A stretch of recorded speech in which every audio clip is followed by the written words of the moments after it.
La Operación Jaque fue tal vez la operación de inteligencia militar más audaz, más ingeniosa y más exitosa de la historia reciente en Colombia y en el mundo.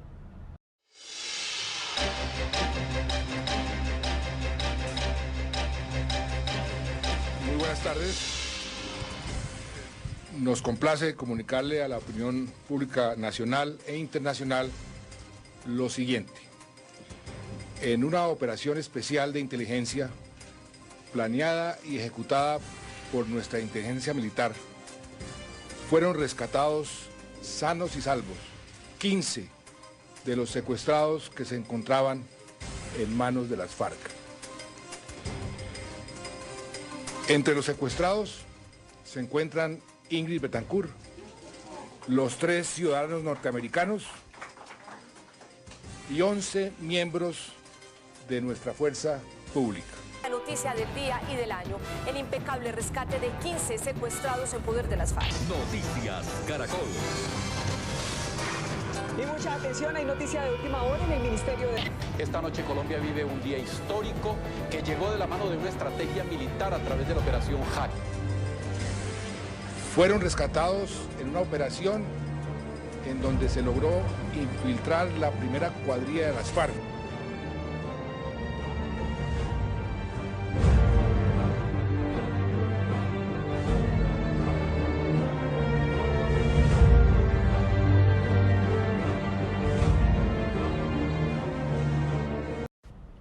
En este documental les vamos a mostrar una perspectiva diferente desde lo que fue el cubrimiento periodístico y el ámbito jurídico. Todo lo que implicó hacer parte de este acontecimiento, los derechos implicados y tal vez el corral de prensa más grande de las últimas décadas.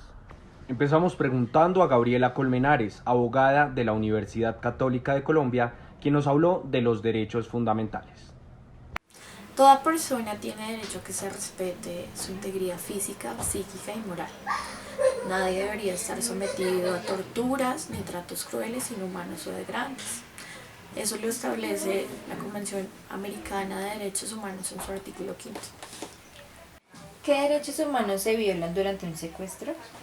Bueno, el secuestro consiste en una amenaza latente contra la integridad y sobre todo contra la vida de una persona. Los derechos que se vulneran pues es la integridad, la dignidad, la libertad y la vida, porque está en un latente peligro. Nos acercamos a la exdirectora de Comunicaciones Estratégicas de la Fuerza Aérea Colombiana, coronel retirada Liliana Alarcón Guarín, quien nos expuso cómo es organizar una rueda de prensa de esta magnitud. Bueno, primero hay que, recibir instrucciones y cumplirlas al pie de la letra. Las instrucciones son bien precisas. A mí el comandante de la Fuerza Aérea del momento me llamó y me dijo que fuera al despacho que me necesitaba para que trabajáramos una nota. Yo le dije, claro, llegué, ¿qué ordena mi general? Me dijo, le va a dar una noticia que va a dar mucha emoción para el país y el mundo. Sin embargo, no le puedo decir ahorita. Yo le doy las instrucciones para que en el tiempo preciso usted coordine la rueda de prensa. Elizabeth Filigrana, comunicadora social del Ministerio de Defensa durante el suceso, nos cuenta acerca de su experiencia como periodista. La Operación Jaque como tal mantuvo una reserva total hasta el último momento. Era un círculo muy cerrado los que tenían la información, tanto así que el día de la operación, el 2 de julio, hace 10 años, nosotros los de prensa sabíamos y nuestro jefe, Miguel Padilla, en ese momento, nos dijo, estén pendientes, hay una operación en curso. Jamás todos, y eso lo tenemos que reconocer, quienes estamos ahí, pensamos que iba a ser la Operación Jaque. O sea, que iba a ser la operación que iba a marcar el hito de la historia de las fuerzas militares. Gabriela Colmenares, desde el derecho, nos define la Operación Jaque. Para el derecho y sobre todo para el derecho internacional, la Operación Jaque fue una gran operación, porque el Estado lo que buscaba era garantizar pues, la vida y la libertad de las personas secuestradas, y los 15 secuestrados pudieron ser liberados. Sobre todo se les protegió su vida y su libertad. Carlos Barragán, actual director de Noticias Caracol, nos cuenta su experiencia como periodista y reportero en el cubrimiento de la Operación Jaque para la prensa nacional e internacional. Digamos que no para los periodistas fue difícil. fue difícil para los organizadores de la rueda de prensa, que eran la Fuerza Aérea. Es que usted cómo maneja 150 periodistas que representan a la prensa del mundo entero que se fue para allá. O sea, solamente de Caracol teníamos 4 periodistas en el sitio, solamente de Caracol. Póngale a usted la radio, la prensa, las agencias internacionales, yo calculo que eran 120 personas más o menos. Entonces nosotros disponemos una Flyway, que es una antena de transmisión satelital, la llevamos a Catam, pero en ese momento el gobierno decide que no, que era mejor traer los secuestrados, que fletar un avión, que era meter en un Hércules 150 periodistas, de alguna manera no era lógico. Lo que se hace es que traen a los secuestrados a Bogotá y nosotros transmitimos desde ahí, con 2 equipos, uno de antena satelital y uno de microondas. Elizabeth Filigrana y Liliana Alarcón nos comparten cómo se trata la información de esta magnitud al interior de una institución militar. Quien debe dar la información es el presidente de la República. Entonces tocaba esperar a que el presidente de la República viajara a Melgar, a Tolemaida, donde hubo el encuentro con los liberados. Ya cuando ese proceso se realizó, a mí me informaron. Nosotros salimos en 1 hora de Tolemaida para Bogotá. Necesito que toda la prensa esté en Catam. Organizamos a la prensa, llegaron los medios, 7 medios, pues obviamente todos estaban acá pendientes porque pensábamos que era pues la baja de un cabecilla en ese momento. Cuando bajaron y comenzaron a leer el comunicado, porque el comunicado lo redactaron a 4 manos los señores oficiales y la secretaria del gabinete, ni siquiera los de prensa, para evitar que se filtrara la información. Empieza ese proceso complicado porque todo el mundo quiere llevar, cada medio quiere llevar 500 periodistas. Cuando comenzaron a leer que se habían rescatado a las 15 personas, cuando hablaron de Ingrid Betancourt, que en ese momento era la joya de la corona para las FARC, porque Ingrid Betancourt era su botín político. Obviamente todo el mundo quería entrevistar a Ingrid Betancourt, pues era lo lógico, una persona que fue utilizada por el enemigo, por las FARC, para precisamente presionar diálogos, precisamente para conseguir cosas con el gobierno nacional, mostrando que estaba en una debilidad, que estaba supremamente deteriorada su salud.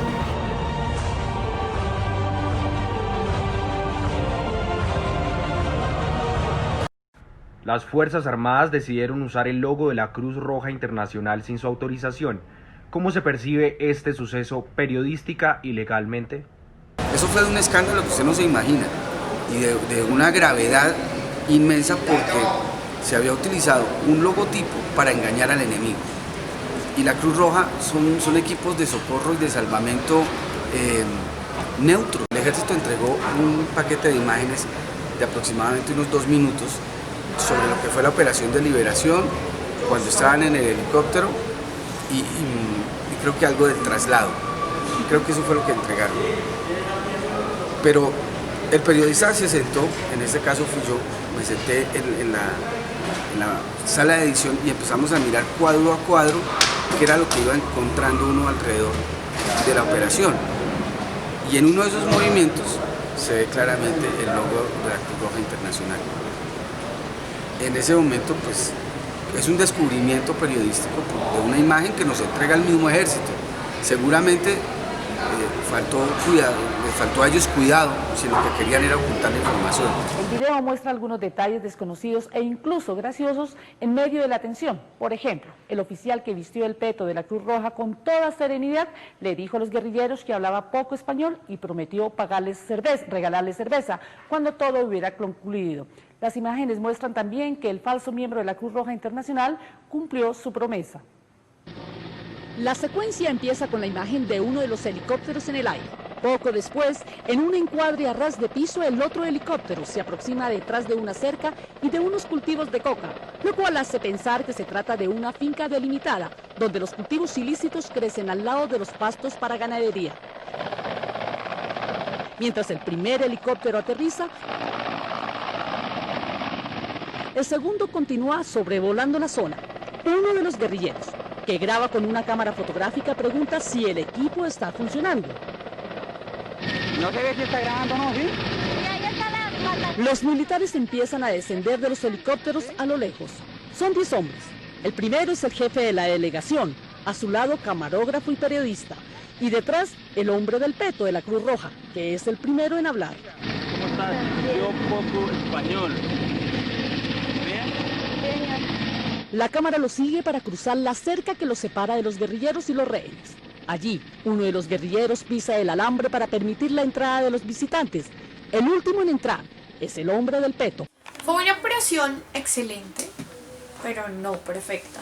Tuvo fallas como la del uso indebido del emblema del Comité Internacional de la Cruz Roja, que pues ellos dijeron que no iban a tomar medidas al respecto, pero pues eso, digamos, fue de manera ilegal.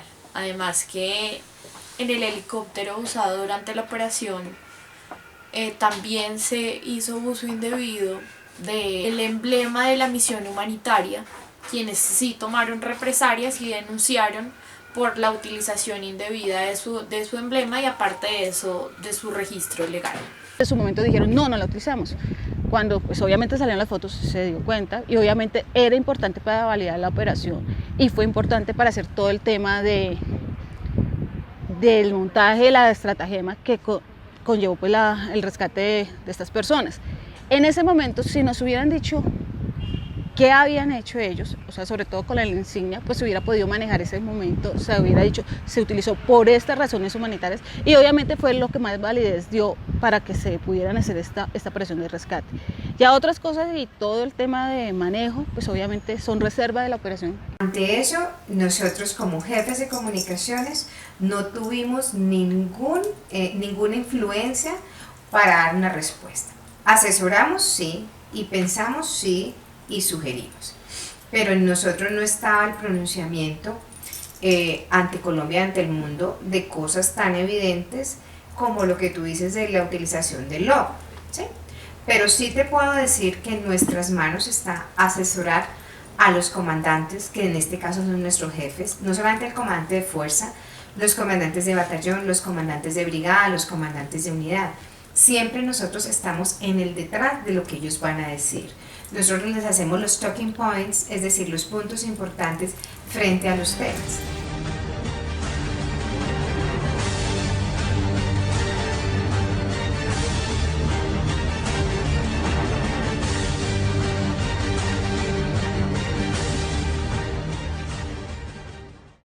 A pesar de que se violaron algunas conductas regulares, pienso que fue una gran operación a nivel del conflicto interno de Colombia.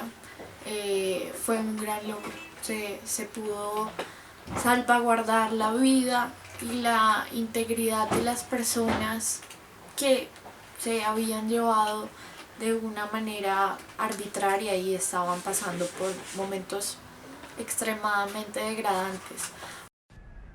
Gabriela, desde el derecho, nos aclara la posición de los secuestrados y las garantías que debe tener el Estado.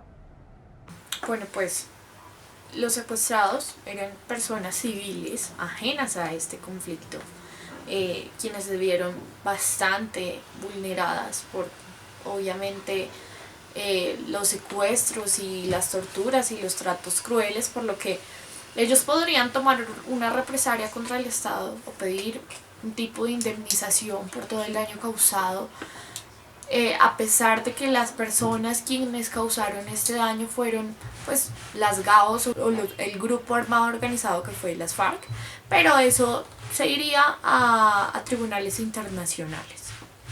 ¿Cuál es la importancia para un sistema democrático del derecho fundamental a la libertad? Bueno, el Estado social de derecho está fundado en el respeto a la dignidad humana. La dignidad se establece como resultado al reconocimiento de ciertos derechos y libertades que tiene la persona. Y sobre todo el Estado debe darle unas garantías a las personas que integran el Estado de protegerle derechos tan fundamentales como es el de la vida, su libertad y de su dignidad. Finalmente, Carlos Barragán, desde su perspectiva periodística, nos ofrece un par de consejos a la hora de documentar un hecho. Lo que hace uno, como lo haría cualquier otro medio de comunicación, es buscar lo distinto. ¿Qué es lo distinto? Kapuczynski, que es uno estudioso de los medios de comunicación, habla de dos tipos de periodismo en este tipo de cubrimientos. Uno se llama el periodismo jauría, que es donde va todo el grupo de periodistas, hacia donde va la noticia, supuestamente se mueve la jauría de periodistas, como la casa de lobos. Entonces, hacia allá se mueven. Creo que, ¿qué es lo que tiene que hacer uno como periodista? Apartarme de la jauría, porque si la jauría está AP, F, CNN, bueno, están todos los medios nacionales e internacionales, pues todos vamos a tener la misma noticia, pero Caracol tiene suscripción con varias agencias internacionales. Esa noticia que se está generando ahí la puede cubrir ese corresponsal internacional y yo la voy a tener. Lo que yo tengo que tener es noticias distintas a las que tienen los demás. Entonces, yo creo que lo que debe hacer uno como periodista, y yo lo hice en ese momento, es apartarse de la jauría. Y uno se puede apartar de la jauría estando con la jauría. Es mirar qué es lo distinto, qué es lo que está pasando en un determinado sitio, en una escena. ¿Qué animal trae aquí el hombre colgado en el cuello? ¿Qué gorra trae? El vestido de Ingrid, la ropa de Ingrid, las botas que tiene puestas. Hay distintas maneras en donde usted puede encontrar una noticia y la puede desarrollar ahí en ese momento, estando delante de todos. Eso, de alguna manera, pongámosle nombre, olfato. Entonces uno trata de tener el olfato y de hacer alguna cosa distinta a lo que hacen los demás. Ahí está la diferencia es que usted tenga algo distinto. La Operación Jaque fue un suceso que marcó la historia de las Fuerzas Armadas en Colombia y les dio un gran valor y un reconocimiento alrededor del mundo. Colombia decidió indemnizar a los secuestrados militares y civiles. Asimismo, Estados Unidos lo hizo con los 3 estadounidenses secuestrados.